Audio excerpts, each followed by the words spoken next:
There is something you genuinely want to do, a project you are actually excited about, a workout, a message you keep meaning to send.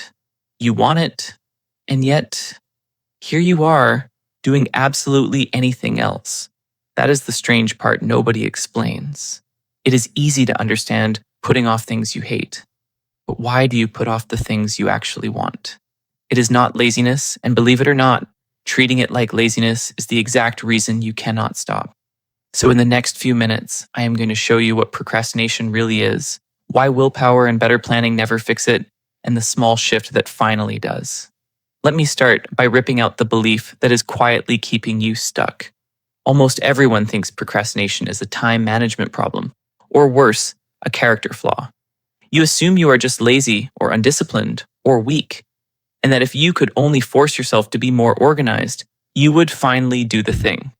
So, you download another app, you make another color-coded schedule, you promise yourself that Monday it will all be different. And it never works, and then you feel even worse about yourself. If you opened your phone right now, I would bet there is a little graveyard of half-used productivity apps on it, each one downloaded on a hopeful Sunday and abandoned by Wednesday. That is not because you failed at them. It is because every single one of them was built to solve a scheduling problem you do not actually have. You already know what you need to do. You know when it is due. More information and a prettier calendar were never the missing piece. Here's why none of it works. Procrastination is not a time problem at all.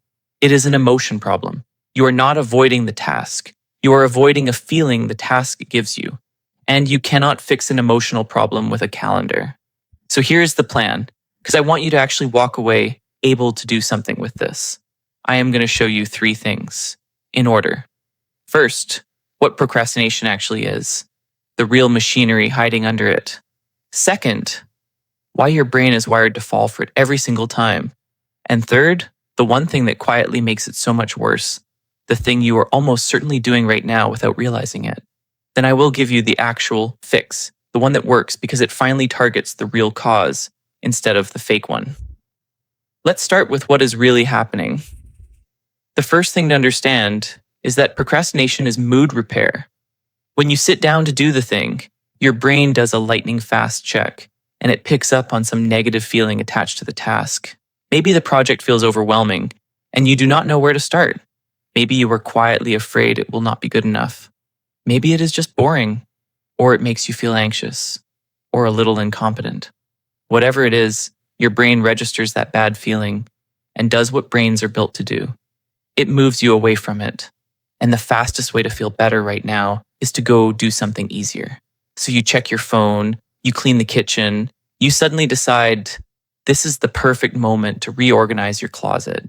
And it works. You feel relief. That relief is the entire point. And it is also the trap. Here's the example that probably sounds familiar. You have one important email to write, and somehow you end up deep cleaning your entire apartment instead.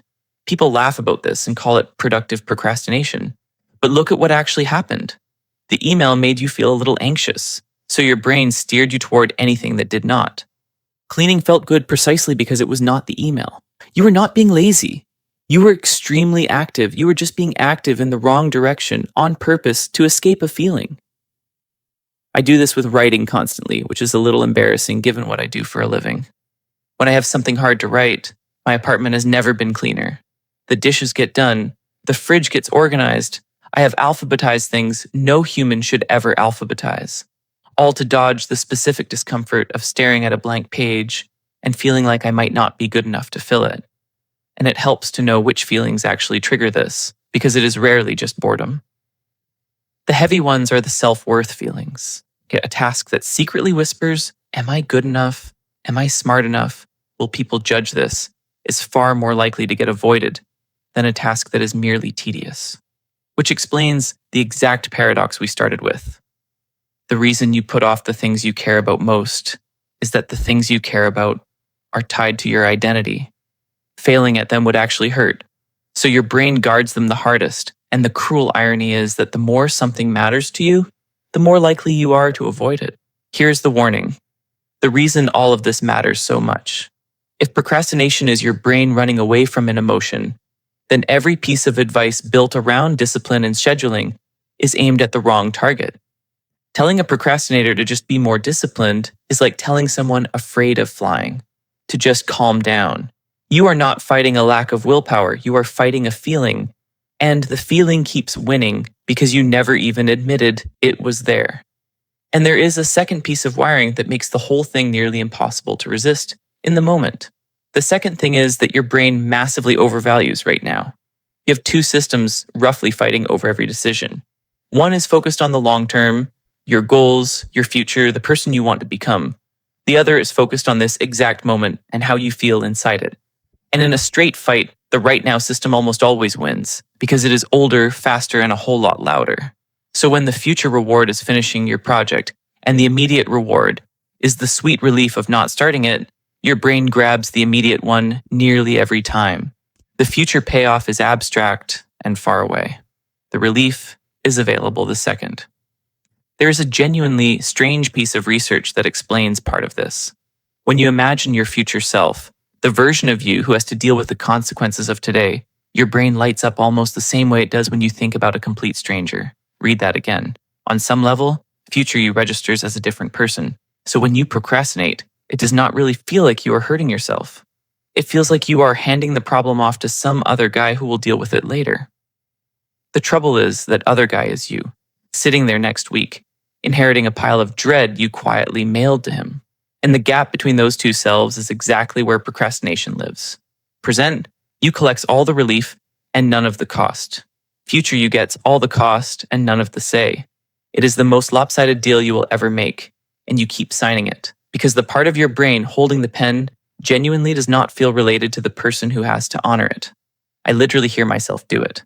Future me will handle it. Future me is apparently a morning person with boundless energy, no anxiety, and 3 free hours I do not currently have. Future me is a fictional character I invent, so present me can feel fine about not starting. And then I become future me, exhausted and out of time, cursing the guy from last week. And it does not even take a big task for this to kick in, which is the part that should really tip you off. Some of the most absurd procrastination happens over things that take 5 minutes. The text you need to send back, the appointment you have to book, the little form with 3 fields on it.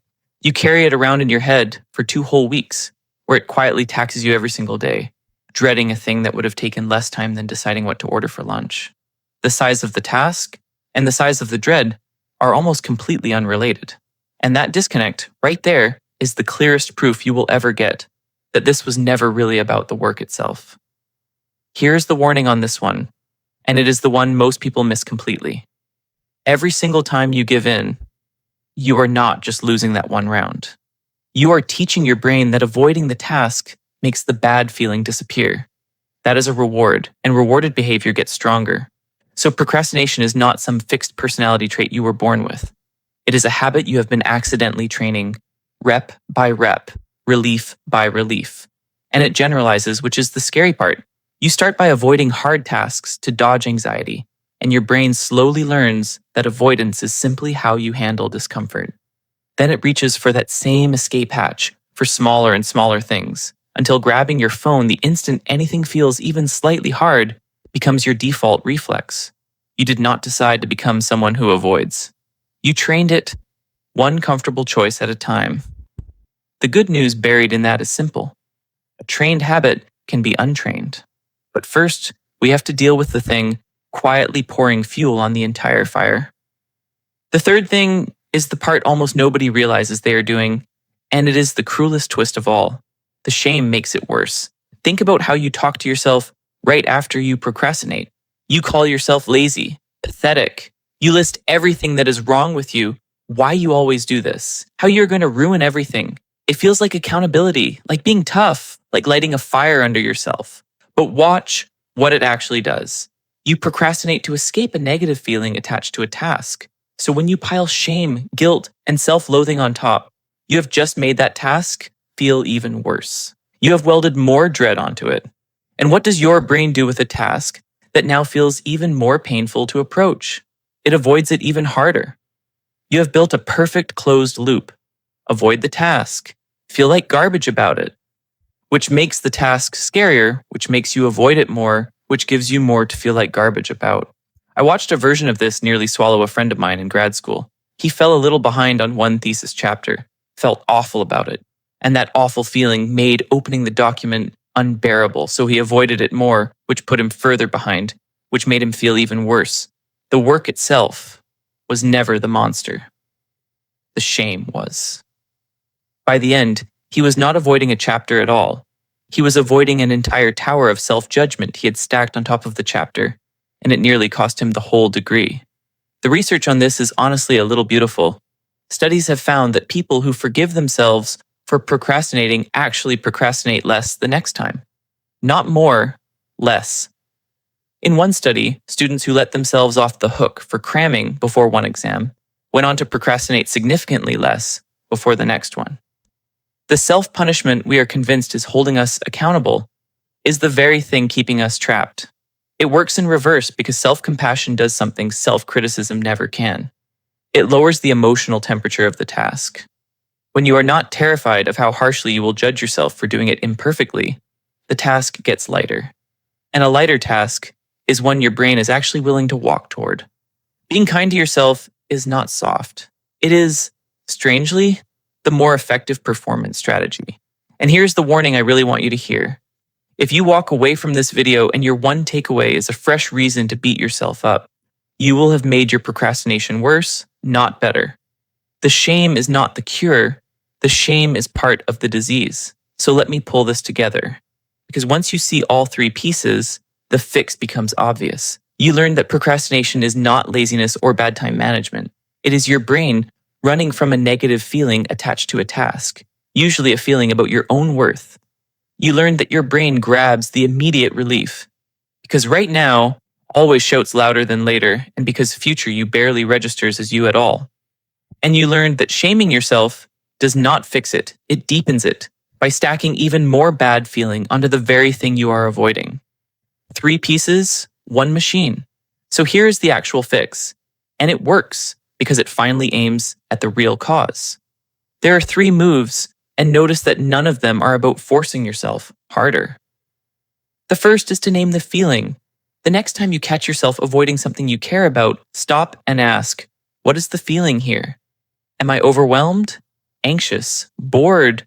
Scared it will turn out bad? Just naming it drains a surprising amount of its power. Because a feeling you have named is one you can work with. Instead of a vague cloud, you just blindly flee. The second move is to shrink the task until it is almost too small to refuse. Your brain is not actually afraid of the work. It is afraid of the feeling at the very start of the work. So do not commit to writing the report. Commit to opening the document and typing 1 ugly sentence. Do not commit to the workout, just put the shoes on. That is the whole goal. Because motivation does not reliably come before action, it usually comes after it. You do not wait until you feel like starting. You start badly, and the feeling catches up. And there is a hidden bonus in that first tiny step. The moment you start, the task stops being an abstract cloud of dread and turns into a concrete thing with edges, and concrete things are far less frightening than vague ones. Half the weight of procrastination is just the fog of not knowing what the first move even is. One small action burns the fog off, and you suddenly see the thing you feared was only ever a series of ordinary steps. Remember, the dread is almost always bigger than the task. The blank page that haunts you for 3 days usually takes 40 minutes once you sit in it. And the third move, the one that ties it all together, is to forgive yourself for the times you did not. Not as a soft slogan, but as a genuine strategy, because the science says it flat out works. Drop the shame. Talk to yourself the way you would talk to a friend who was struggling, with a little patience instead of contempt. You are not lazy, and you never were. You have a normal human brain doing exactly what brains do, running from discomfort, and now you finally understand the machine well enough to work with it instead of against it. Because the goal here was never to shame yourself into productivity. It was to understand the thing well enough to stop fighting it the wrong way. So tonight, pick the one thing you have been avoiding, the thing you actually want to do. Do not schedule it. Do not make a plan to make a plan. Just name the feeling that is in the way, then do the 2-minute version of it badly right now. That one small win is how you begin, teaching your brain the opposite lesson that approaching the thing feels better than running from it. You do that enough times, and the whole loop slowly runs in reverse.